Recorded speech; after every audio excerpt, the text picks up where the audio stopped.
ప్రభుత్వం అనేది భద్రతని పెంచవలసినటువంటి అవసరం ఉంటుంది. అవసరమైనప్పుడు ఇవాళ నేను చూస్తున్నా, మీరు కూడా తెలుసు, జగన్మోహన్ రెడ్డి గారు రాజీనామా చేయగానే ఎస్ఆర్సి రిపోర్టు రాకోకుండానే, సెక్యూరిటీ రివిజన్ కమిటీ రిపోర్టు రాకోకుండానే జగన్మోహన్ రెడ్డి గారి దగ్గర ఉన్నటువంటి సెక్యూరిటీని విత్డ్రా చేసుకున్నారు.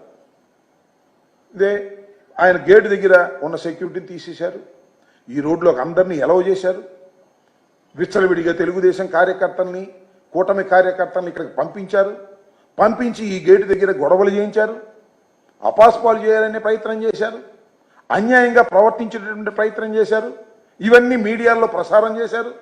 ప్రసారం చేసి జగన్మోహన్ రెడ్డి గారిని పలుచన చేయాలనేటువంటి ఒక ప్రయత్నాన్ని చేస్తున్నారు.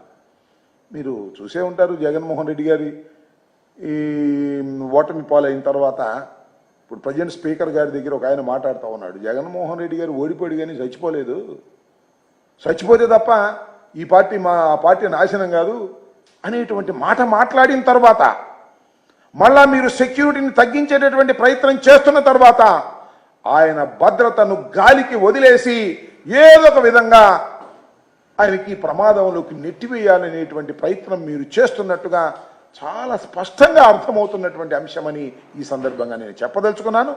దానికోసమే మేము న్యాయస్థానాన్ని ఆశ్రయించవలసినటువంటి అవసరం వచ్చిందని కూడా ఈ సందర్భంగా నేను చెప్తున్నాను. Please subscribe .news.